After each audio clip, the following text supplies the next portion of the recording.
বর্তমানে অন্তর্বর্তীকালীন সরকারকে আমার কাছে মনে হয় ওই যে আমরা ছোটবেলায় পড়েছিলাম না সিন্দাবাদের ভূত, আমার এই সরকারকে সিন্দাবাদের ভূত বলে মনে হয়। কাঁধে তো উঠে বসেছে, নামাবেন কিভাবে এটা ভাবেন আগে, কারণ ওনারা বসে এত আরাম পেয়ে গেছে যে আর নামতে চায় না। এখন ওনাদের লক্ষ্য হলো যদি আমি 2 দিনও বেশি থাকতে পারি তাহলে 2 ফাইলে সিগনেচার করা যাবে, ওই সিগনেচার থেকে কিছু আসবে। চিন্তাটা এখন ওই পর্যায়ে যে ঠিক আছে সেটা কিভাবে কি করবেন এটা নিয়ে সবাইকে এখন ভাবতে হবে। সংস্কার নিয়ে আলোচনা করা হচ্ছে, আমি খুব সংক্ষেপে বলছি, পয়েন্টগুলো টাচ করে যাচ্ছি। সংস্কার নিয়ে আলোচনা করা হচ্ছে। সংস্কারটা কি আসলে, তারা কি সংস্কার করবে? গত 11 মাসে তারা কি সংস্কার দেখাতে পেরেছে এটা আমাকে বলেন। তারও যে বড় কথা, আমি আরেকটা কথা বলি যে ওনারা যে সংস্কারটা করবেন সেটা কি ভালো হবে না মন্দ হবে এটা আমি বুঝবো কি করে? উনি যদি ওনার সরকারের মধ্যে সেই সংস্কারের কিছু একটা প্রয়োগ করে দেখাতে পারতেন যে দেখেন আমরা এই কাজটা করেছি, এই কাজটা ভালো, অতএব এইটা আপনারা পরবর্তী সময়ে করেন, আপনাদের উপকার হবে। পারছেন? পারেন নাই তো। এই সরকার ঠিক সেভাবেই চলছে যেভাবে আগের সরকারগুলি চলতো। তো যিনি নিজের সংস্কার করতে না পারেন, যিনি নিজের জীবনযাপনের মধ্যে সংস্কার করতে না পারেন, নিজের সরকারের মধ্যে সংস্কার করতে না পারেন, তার মুখে তো সংস্কার শব্দটাই মানায় না। এটা কি সংস্কার করবে? কতগুলো ভাড়াটে বুদ্ধিজীবী নিয়ে আসছে বিদেশ থেকে, কতগুলি এনজিও নিয়ে আসছে। এই এনজিওদের সংস্কার, যারা নাকি এই দেশ থেকে চলে গেছে, যে ভাড়াটে বুদ্ধিজীবীরা যারা অন্য দেশের নাগরিকত্ব গ্রহণ করে, সেই লোক এসে আমাকে সংস্কার করবে, আর সেই সংস্কার আমাদের দেশে পলিটিক্যাল পার্টিগুলো মানবে। কেন মানবে এটা আমি বুঝি না। প্রতিদিন সকালে এই আমাদের পলিটিক্যাল পার্টির লিডাররা কিছু মনে করবেন, এখানে আসেন আপনারা, প্রতিদিন সকালে যে ঘরের মধ্যে ঢুকে নিয়ে কি কি আলাপ আলোচনা করে, বাইরে এসে কয়ে যে অর্ধেক খুশি, সম্পূর্ণ সন্তুষ্ট, কিছুটা অসন্তুষ্ট, আবার মাঝে মাঝে ওখান থেকে বাইরেই পড়ে না আমি এই আলোচনায় থাকবো না। ভাই কি করতেছেন আপনারা?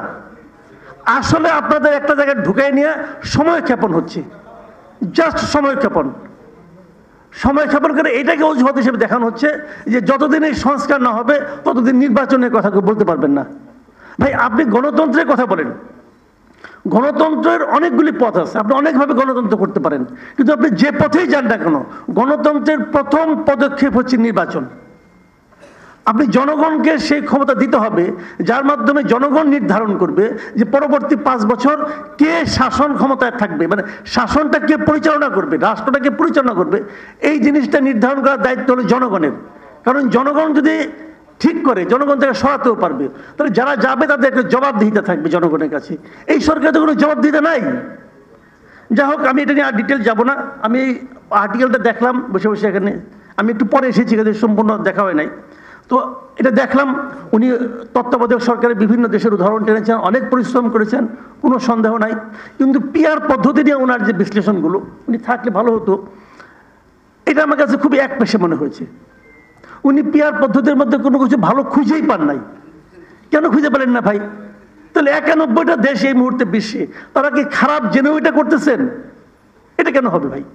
ভালো মন্দ দুটোই তো থাকবে। আপনি ভালোগুলি বলেন, মন্দটাও বলেন। ডক্টর মামুন কিভাবে আমি বুঝলাম না উনি এটা করলেন যে সব পিআর পদ্ধতির খারাপ দিকগুলো উল্লেখ করছেন, নেতিবাচক দিক। আরে ভাই সব কিছুই তো ইতিবাচক দিক দু একটা থাকতে পারে, উনি বললেন না। আমি ব্যক্তিগতভাবে বলি, আমি ব্যক্তিগতভাবে পিআর পদ্ধতির পক্ষে। আমি মনে করি পিআর পদ্ধতিতে প্রত্যেকটা জনগণের অপিনিয়নটা সেখানে আসে। তবে এখানে একটা কথা, এখন যখন পিআর পদ্ধতি নিয়ে আলোচনা হচ্ছে, এখন আমি মনে করি এটা জন্য সময় সাপেক্ষ একটা ব্যাপার।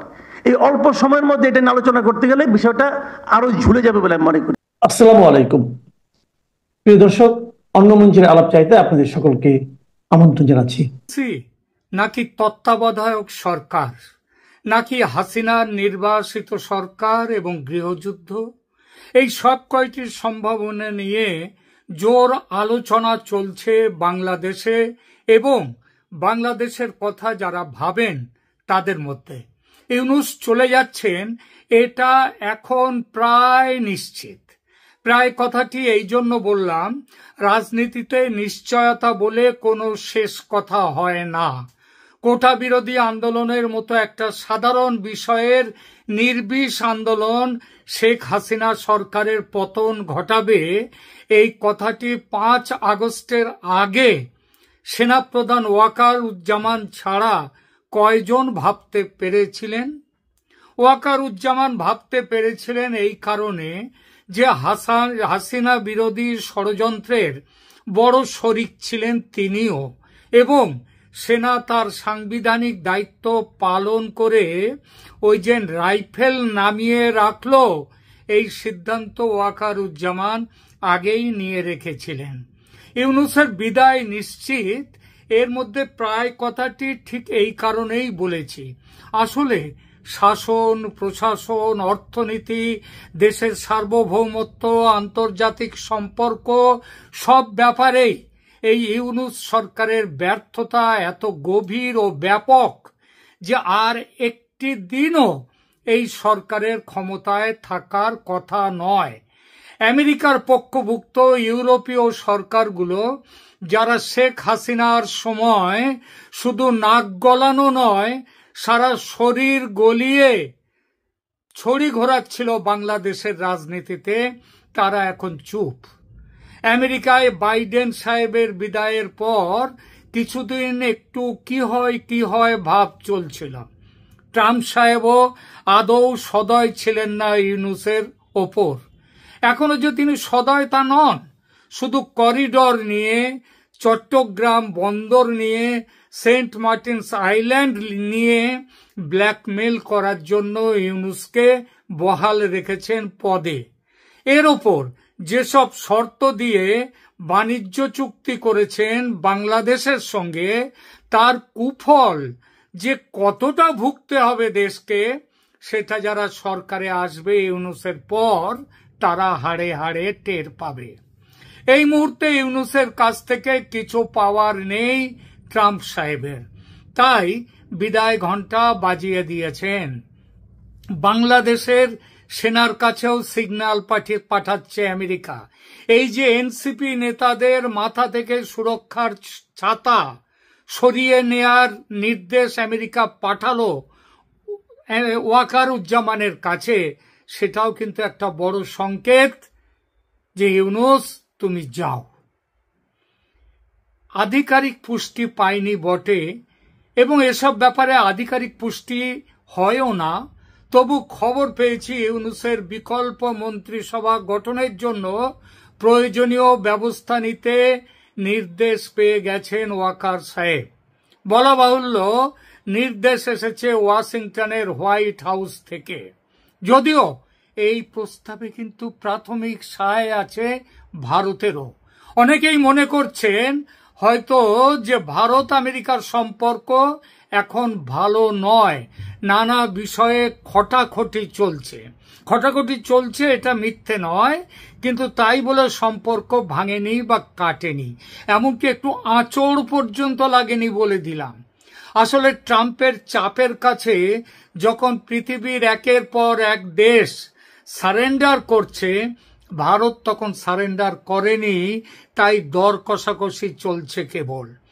ভারত আমেরিকার সম্পর্ক আগামী কয়েক মাসের মধ্যে কোন উচ্চতায় পৌঁছয় একবার দেখে নেবেন, কারণ ভারতের যত না দরকার, তার থেকে অনেক বেশি দরকার আমেরিকার ভারতকে।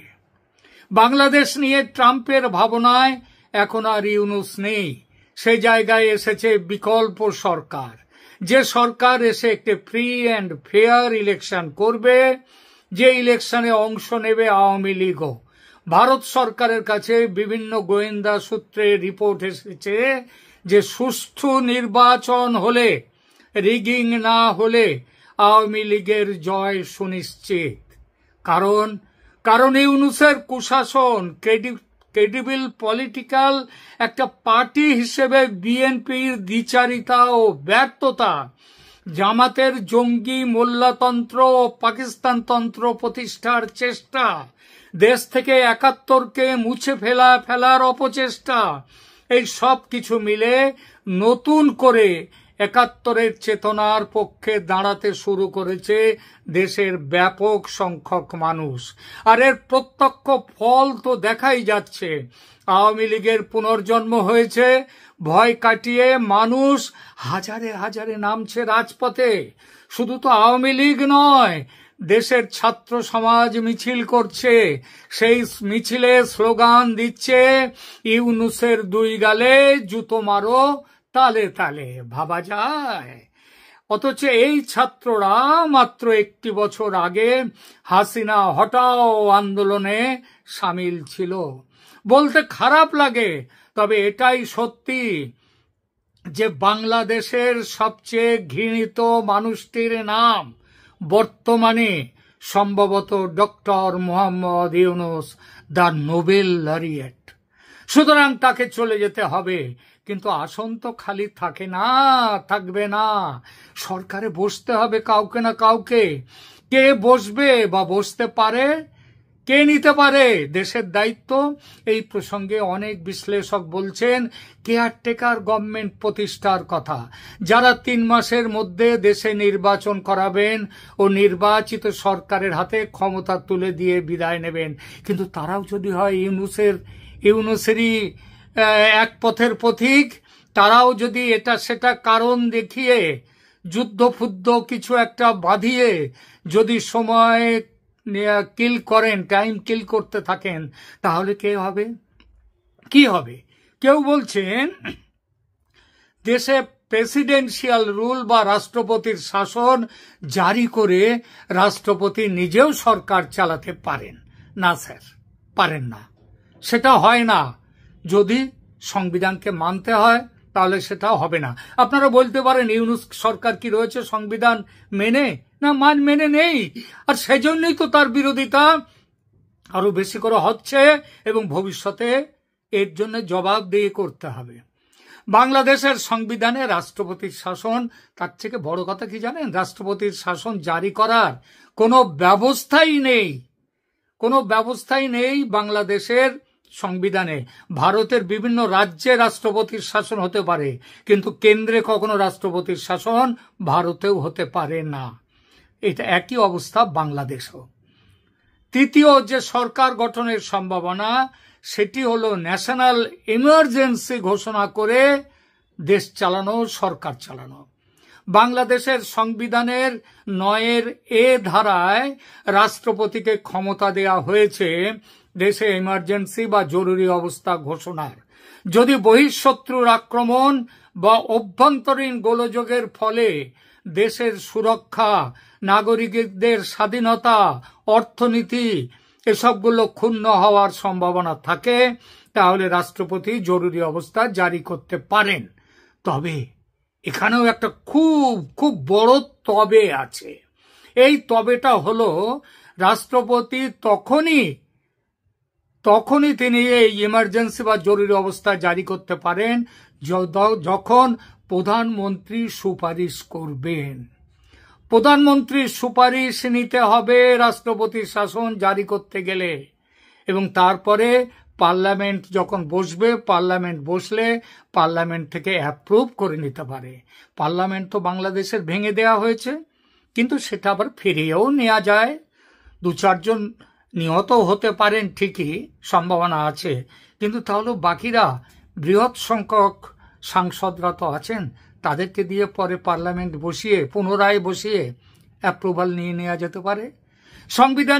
সংবিধান মোতাবেক এটাই হলো ইউনূসকে সরিয়ে দেওয়ার পর যে পথে শাসন ব্যবস্থা চলতে পারে তার সর্বোত্তম পদ্ধতি।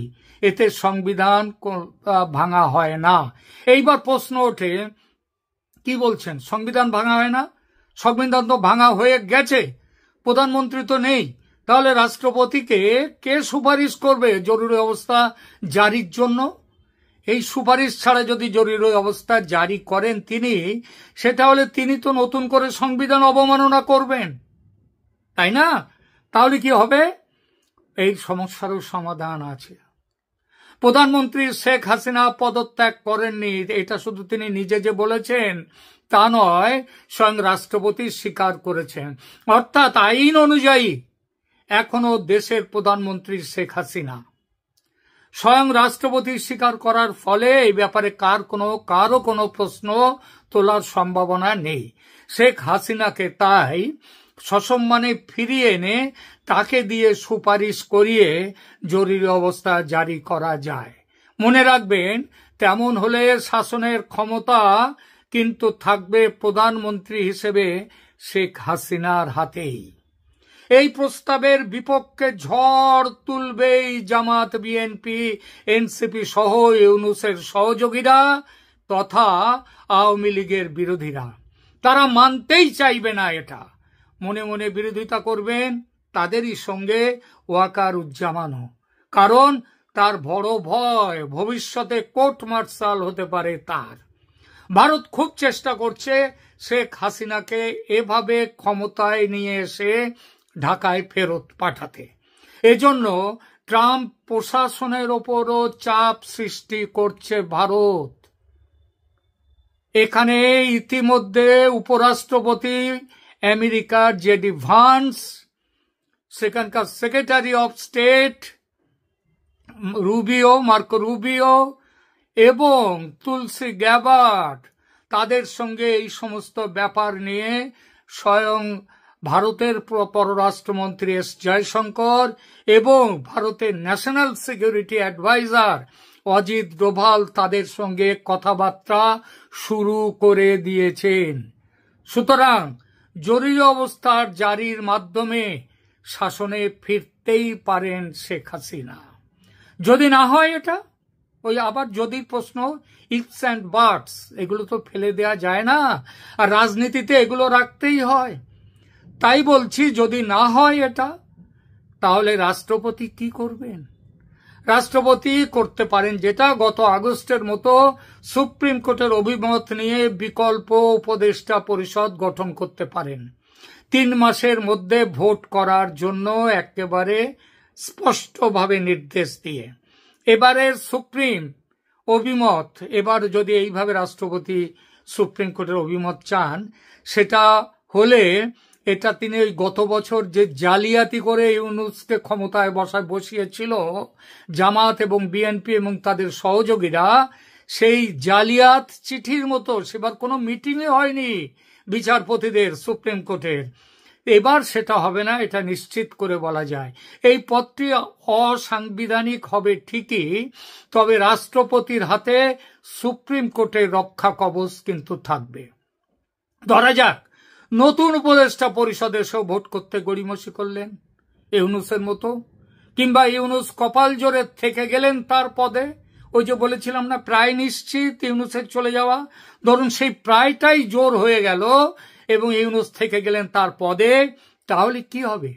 এখানে আসে হাসিনা কি ভাবছেন সেই প্রশ্নটি এবার আসছে। হাসিনা ঠিক করেই ফেলেছেন, তেমন হলে গভর্নমেন্ট ইন এক্সাইল বা নির্বাসিত সরকার গঠন করে দেশ দখলের লড়াইতে নামবেন। এই লড়াইয়ে ভারত যে তার পাশে থাকবে এটাও নিশ্চিত। যদি বাংলাদেশ সেনাবাহিনী হাসিনার বিরোধিতায় নেমে আসে, দৃঢ় প্রতিজ্ঞ হয়, তাহলে কি হবে? আমার ধারণা সে ভুল, ওয়াকারের সেনা করবে না। সেনা কোনো পক্ষ না নিয়ে পক্ষহীন হয়ে থাকবে, নিজেরা কোনো পক্ষে নেই এটা দেখাবার জন্যে। তবে সেনা কিছু না করলেও জামাত সহ সমস্ত ইসলামী শক্তি এবং বিএনপির একটি অংশ অস্ত্র হাতে আওয়ামী লীগের মোকাবিলা করতে মাঠে নামবে। আর তাদের হাতে অস্ত্র যে যথেষ্টই আছে সেটা তো পরিষ্কার, পাকিস্তান থেকে কম অস্ত্র তো আসেনি, এছাড়া চীন থেকেও আসবে হয়তো। সুতরাং দেশে গৃহযুদ্ধ ঘনিয়ে আসবে। এবারে লড়াই তো পাকিস্তানের বিরুদ্ধে নয়, দেশের ভেতরের রাজনৈতিক বিরোধীদের সঙ্গে, যেটা দেশের পক্ষে আদৌ ভালো নয়। আমার বিশ্বাস আগস্ট মাসটা অপেক্ষা করবেন হাসিনা। তারপরও যদি ইউনূসের বিদায় না হয়, তিনি নির্বাসিত সরকার গঠন করে অধিকার আদায়ের পথে যাবেন এবং তার আগে এই আগস্ট মাস জুড়ে নানা রকম কর্মকাণ্ডের মধ্য দিয়ে দেশে আওয়ামী লীগকে জাগিয়ে তুলবেন, তাদের সংগঠনমুখী করবেন এবং ইউনূস সরকারকে যত রকম ভাবে বিরোধিতা করা যায় সেটা দেখবেন। ইউনূস ডিসেম্বরের মধ্যেও যদি নির্বাচনের ঘোষণা দেন সবাইকে শান্ত করতে, তাহলেও জেনে রাখবেন ইউনূসের অধীনে নির্বাচন কখনোই মেনে নেবেন না হাসিনা।